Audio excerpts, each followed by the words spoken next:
You are welcome to mining knowledge YouTube channel. आज हम लोग जो नया इनिशिएटिव शुरू किए थे कि माइनिंग प्रोफेशनल्स डिफरेंट फील्ड में जो काम कर रहा होगा, डिफरेंट एग्जाम जो क्रैक किया है, डिफरेंट कंपनी हो या कोई स्टेटूटरी एग्जामिनेशन हो, तो कैसे वो successfully with in limited time या लिमिटेड रिसोर्स कैसे अच्छे से पास किया है और क्रैक किया है। तो वो सक्सेसफुल पर्सन का मुंह से हम लोग उसका सक्सेसफुल स्टोरी सुन लेंगे। आज हम लोग को बीच ऐसा गेस्ट प्रेजेंट है, मिस्टर कुलदीप कुमार चंडील, जो कि मिनिमम टाइम रिक्वायरमेंट 2013 में पास किए है ग्रेजुएशन, लेकिन 2016 में DGMS approved first class competency certificate उन्होंने पास कर लिया। इतना कम टाइम में सक्सेसफुली पास करना एक बहुत बड़ा बात होता है। तो चलिए उनका मुंह से सुन लेंगे, उनका स्ट्रेटेजी, उनका केमिस्ट्री, उनका सक्सेसफुल स्टोरी कैसे इतना कम टाइम में पास कर लिया। तो जो कि ऑडियंस जो लोग देख रहा है उनको लिए बहुत बेनिफिट होगा। जो टिप्स उन्होंने देंगे, जो सजेशन उन्होंने देंगे, ऑडियंस लोग जरूर फॉलो करेगा। Please mister Kuldeep Kumar Chandil, you are welcome to mining knowledge YouTube channel. Please आपका बारे में थोड़ा सा इंट्रोडक्शन दीजिए ऑडियंस को। Thank you Ali sir. First of all तो ये माइनिंग नॉलेज जो चैनल आपने स्टार्ट किया ये बहुत अच्छा किया है, ये बहुत अच्छा इनिशिएटिव है और मुझे इस प्लेटफॉर्म पे बुलाने के लिए थैंक्स अगेन। Welcome sir. तो मैं Kuldeep Chandel, graduation from MBA engineering college Jodhpur from 2013। मैंने फर्स्ट क्लास एग्जाम क्रैक किया था 2016 में। और जैसे बहुत सारे एस्पिरेंट्स एग्जाम देते हैं उनके लिए सबसे बड़ा इशू रहता है कि क्या पढ़ना है, कहाँ से पढ़ना है, क्या गाइडलाइन क्या फॉलो करें। और बहुत से आता है कॉलेज में जब पास आउट होके आते हैं तो सबके दिमाग में रहता है कुछ कुछ स्किप कर देते हैं, लेकिन अब ये first class competency certificate exam जो है ये कुछ स्किप करने के लिए नहीं है, आपको ओवरऑल सब कुछ ही कवर करना होता है। तो मैं अपना थोड़ा पास्ट में जाता हूँ। मैंने जब 13 में पास किया तब तो जस्ट फ्रेशर, कुछ पता नहीं होता। उसके बाद में कंपनी में ज्वाइन करने के बाद में ही first of all guest testing crack किया, देन सेकंड क्लास आया और फिर फर्स्ट क्लास के लिए एलिजिबल हुए। थोड़ा सा पॉजिटिव थिंग ये था कि जस्ट ऑनलाइन एग्जामिनेशन स्टार्ट हुआ था, उससे पहले फर्स्ट क्लास रिटर्न सब्जेक्टिव होता था। तो 2015 में ये ऑनलाइन स्टार्ट हुआ था। 2015 में क्या था कि नेगेटिव मार्किंग नहीं था, लेकिन 2016 में 50% नेगेटिव मार्किंग दिया था। मतलब 2 क्वेश्चन गलत हो गए तो आपका एक सही भी चला गया।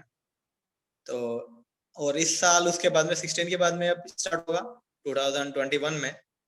तो फर्स्ट ऑफ ऑल तो इंस्ट्रक्शन और ये सब अच्छे से देख लेना, पता होना चाहिए कि क्या अटेम्प्ट कर रहे हो। कहीं ऐसा नहीं हो, ये मिस्टेक बहुत लोग कर देता है कि प्रीवियस ईयर्स के पेपर्स देख लिए, कुछ देख लिया, स्ट्रेटेजी देख लिया, देन दिस ईयर अगर चेंज किया तो क्रैक हो जाता है, वो खुद ही निकल जाता है, फेलियर के चांसेस ज्यादा होते हैं। अब फर्स्ट क्लास के लिए अपन बात करें तो फर्स्ट क्लास में बहुत सारे लोग कॉलेज में जब अपन पढ़ते हैं तो सब कुछ मटेरियल पढ़ना पड़ता है, तो मेन फोकस रह जाता है कि माइनिंग फील्ड पे या माइनिंग वर्किंग पे। कभी लेजिस्लेशन पार्ट पे अपन जाते नहीं है, लेकिन जब एक माइन मैनेजर जिसको रेस्पॉन्सिबिलिटी मिलता है उसके लिए ये बड़ा फैक्टर हो जाता है कि लेजिस्लेटिव पार्ट को वही देखे। और इसके लिए फर्स्ट क्लास मैनेजर सर्टिफिकेट जो एग्जाम देते हैं वो एग्जैक्टली मैनेजमेंट का ही एग्जाम है। उसके अंदर अगर आप जैसे डीजीएमएस भी बोलता है कि ये एल का एग्जाम है, दैट मींस लेजिस्लेटिव का। तो लेजिस्लेटिव का जो एग्जाम है ये क्लियरली कवर करेगा only legislation, only norms, only rules. उसके अलावा ये कहीं वर्किंग कवर नहीं करेगा, या बहुत सारे लोगों के दिमाग में रहता है कि क्वेश्चन कर लूं, न्यूमेरिकल कर लूं, वो सब का जरूरत नहीं पड़ता है। ठीक है। और दूसरा इसमें सबसे बड़ा इम्पोर्टेंट चीज होता है कि आपको सिलेबस देखते रहो, सिलेबस पूरा सिलेबस आपको कवर करना है, कहीं कुछ छोड़ना नहीं है। मैं अपनी बात करूं, इस एग्जाम के लिए बहुत ज्यादा टाइम का जरूरत नहीं है। मैंने हम लोग का एग्जाम लगा था दिसंबर 16 में, मैंने अक्टूबर लास्ट में एग्जाम स्टार्ट किया था, प्रिपरेशन अच्छे से स्टार्ट किया था। उससे पहले कभी कभी कुछ पढ़ते थे, लेकिन जब प्रिपरेशन किया तो फिर वो जो जुनून वाला बात होता है वो होना चाहिए कि एक ही बार में क्रैक करना है तो करना है, अदर ऑप्शन। और दूसरा इसका सबसे पहले आप सिलेबस कवर करो जितना मैक्सिमम कर सकते हो, और क्लियरली ऑब्जेक्टिव एग्जाम है, सब्जेक्टिव एग्जाम नहीं है। आपको कोई बड़े क्वेश्चन प्रिपेयर करने की जरूरत नहीं है, आपको छोटी छोटी चीजों का आइडिया होना चाहिए, कुछ स्किप मत करना, लेकिन जितना हो सके सबसे गो थ्रू जरूर हो जाना, और उसके बाद में चले जाना डायरेक्ट क्वेश्चन पेपर प्रैक्टिस पे। उसके लिए बहुत सारी बुक आता है, बहुत सारी गाइडलाइन आती है। हम लोग के टाइम पे एलसी काकू का एक गाइडलाइन निकला था, मैंने मोस्टली वही प्रीफर किया था।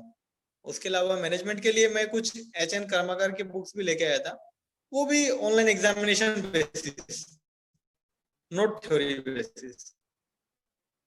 तो वो सब कवर करो। वो सब कवर करने के बाद में आप जब इसका सिलेबस देखोगे तो आपको दिखेगा कि सिलेबस में सिर्फ CMR, mine rescue rule, mine VT rule, electricity rule, mines act, ये सब 5-6 रूल होते हैं।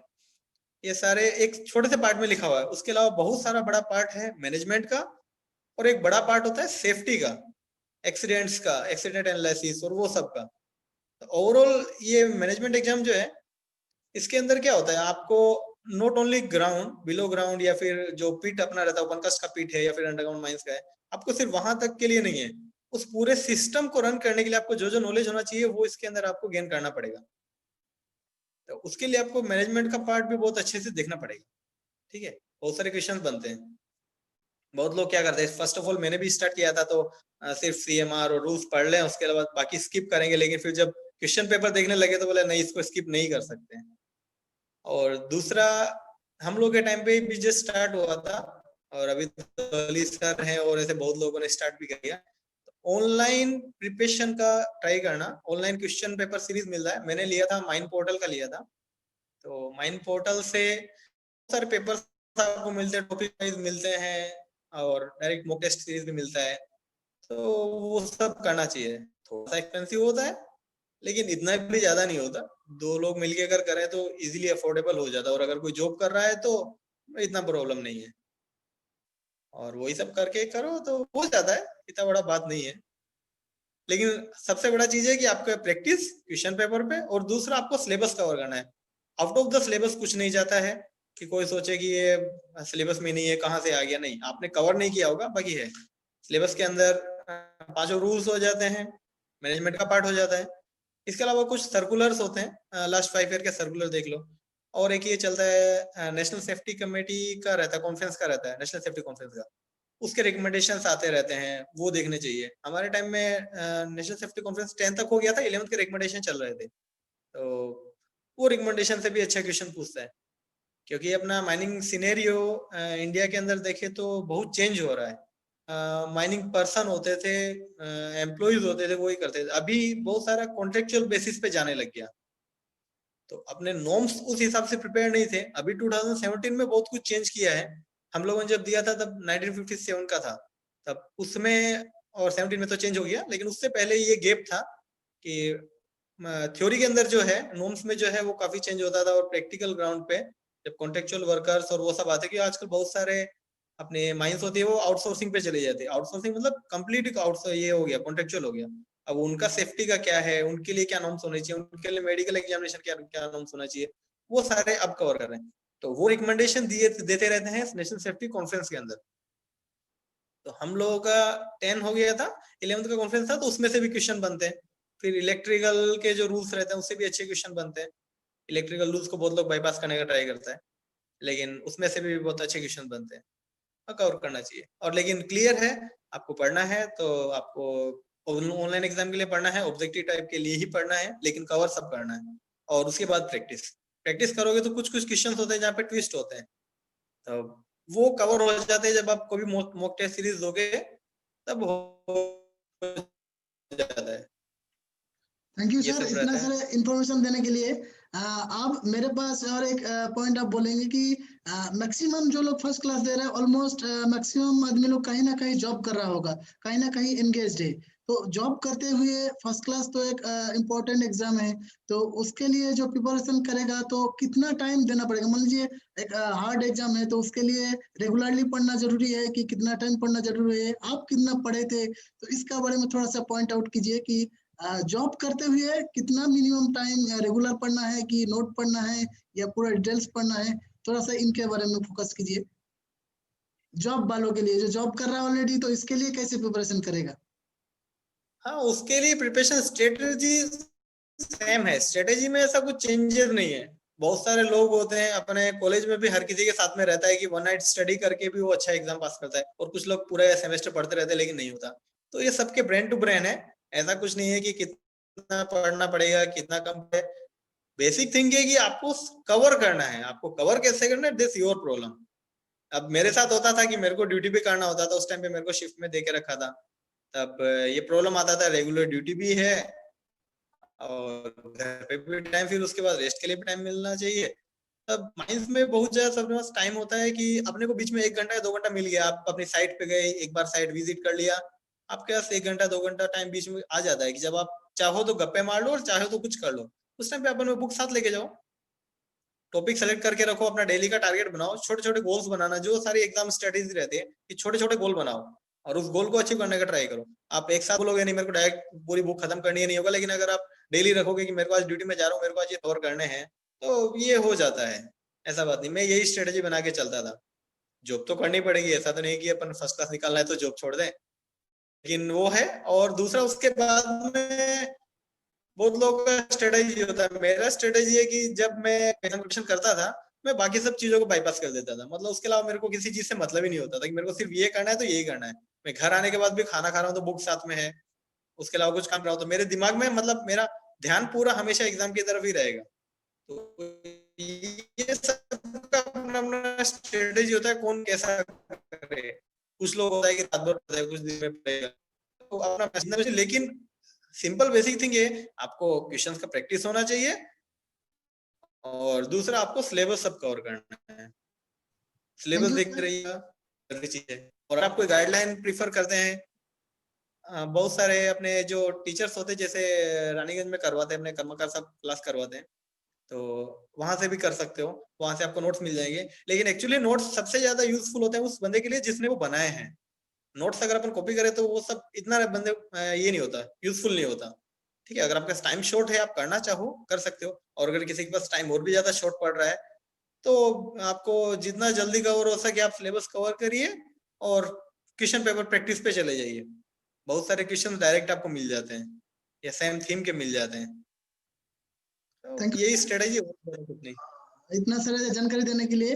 आप एक दो किताब और बुक्स का सजेस्ट कीजिए कि जैसे आप पढ़े थे या पढ़ने से अच्छा है, या आप भी मिस कर गए थे, वो किताब, एक दो किताब जो सबके लिए बेनिफिट होगा। जो मतलब पढ़े थे आप या पढ़ नहीं पढ़े थे, जो मिस कर गए बाद में पता चला, तो ऐसा दो एक सजेशन दीजिए। हाँ, मैंने अगर कुछ मिस किया था तो मैंने मैनेजमेंट को कम टाइम दिया था। जैसे मैं कह रहा हूँ मैंने कवर लगभग सब कुछ किया था, ऐसा कुछ नहीं मैंने कवर नहीं किया था। मैनेजमेंट को कम टाइम दिया था, तो उसके और उसके अलावा बाकी आपको अगर कोई गाइड बुक चाहिए, एक गाइड बुक ले लीजिएगा, उससे ज्यादा की जरूरत नहीं है। मैंने एनएलसी का को प्रेफर किया था। स्टार्टिंग में डायरेक्ट रेगुलेशन से अपना शुरू करते हैं, स्टडी नहीं हो पाता, लेकिन गाइड बुक ले लोगे आप तो उससे वो स्टडी आप कर सकते हो। और लेकिन कवर आपको वही करना है, पांचों रूल्स जो है वो कवर करने हैं। उसके अंदर चीज देना चाहिए, उससे ज्यादा टाइम उसमें देना नहीं चाहिए। एक्ट में टाइम देना चाहिए, रूल्स के अंदर तो सिर्फ उसके एक दो टेबल बनता है, वो टेबल बना लेना चाहिए, ज्यादा उसमें कुछ नहीं है। रूल्स में खाली थोड़ा सा डाटा याद रखना है। माइंस एक्ट पे अच्छा क्वेश्चन बनता है, इलेक्ट्रिसिटी रूल पे अच्छे क्वेश्चन बनते हैं, और सीएमआर पे तो इस बार बहुत ही ज्यादा क्वेश्चन बनेंगे, क्योंकि नया सीएमआर आया है, 2017 चेंज हुआ है। तो क्या क्या चेंज हुआ है वो बन सकता है। सीएमआर के बुक में एक नया चीज दिया था कि प्रीवियस ईयर से, प्रीवियस जो 1957 का सीएमआर था उससे 2017 के सीएमआर में क्या चेंज हुआ है। वो अमेंडमेंट के ऊपर ज्यादा क्वेश्चन बनने के चांस नहीं, लेकिन उससे एक बार गो थ्रू जरूर होना चाहिए, कि हो सकता है ये पूछ ले कि पहले ये कौन से रेगुलेशन में था, या क्या नंबर था, या ऐसा कुछ करके क्वेश्चन बनता है, लेकिन उसके चांसेस कम है, लेकिन फिर भी एक बार गो थ्रू जरूर हो जाना चाहिए। बाकी तो कवर कर लो यार, हो जाता है, इतना मुश्किल नहीं होता है। Thank you sir. लास्टली और एक पॉइंट आपको बोलेंगे कि at the time of interview, मान लीजिए कोई एक आदमी पास कर गया रिटर्न में, तो रिटर्न में पास करने के बाद इंटरव्यू में किस टाइप का क्वेश्चन पूछा जाता है? जैसे मान लीजिए कोई अंडरग्राउंड में काम कर रहा है तो उसको ओपन कास्ट में पूछा जाएगा कि नहीं, या कोई ओपन कास्ट में काम कर रहा है तो उसके लिए वो तो अंडरग्राउंड रेस्ट्रिक्शन हो जाएगा। फिर भी ओपन कास्ट कोई एक फील्ड में काम कर रहा है तो उसका दूसरा फील्ड का क्वेश्चन पूछ सकता है कि नहीं, या किस तरह का क्वेश्चन पूछ सकता है at the time of interview. थोड़ा सा इंटरव्यू एक्सपीरियंस के बारे में कुछ शेयर कीजिए। बिल्कुल पूछता है अली सर। अगर कोई अंडरग्राउंड में काम कर रहा है तो उससे तो पूछेगा ही पूछेगा, ओपन कास्ट वालों को भी पूछता है, ऐसा बात नहीं है। इंटरव्यू और इसका जो रिटन एग्जामिनेशन है, ऑब्जेक्टिव अभी जो हो रहा है, दोनों ही डिफरेंट थिंग के। कोई एक साथ प्रिपरेशन करने की तैयारी बिल्कुल नहीं करे, कोई जरूरत नहीं होता है। एग्जामिनर जो रहता है वो आपको मैनेजरियल सर्टिफिकेट देगा। तो वो जब इंटरव्यू लेता है, इंटरव्यू के अंदर क्लियर है। एक सबसे बड़ा चीज माइनिंग में होता है, देखें या फिर अपन कहीं भी देखें, अगर आप किसी भी ऑथर के लिए भी देखोगे या फिर और भी अपने सरफेस ग्राउंड पे भी अगर आप देखोगे ना, अगर आपको प्लान स्टडी नहीं आता तो आप कहीं जा नहीं सकते। सेम थिंग है माइंस के लिए।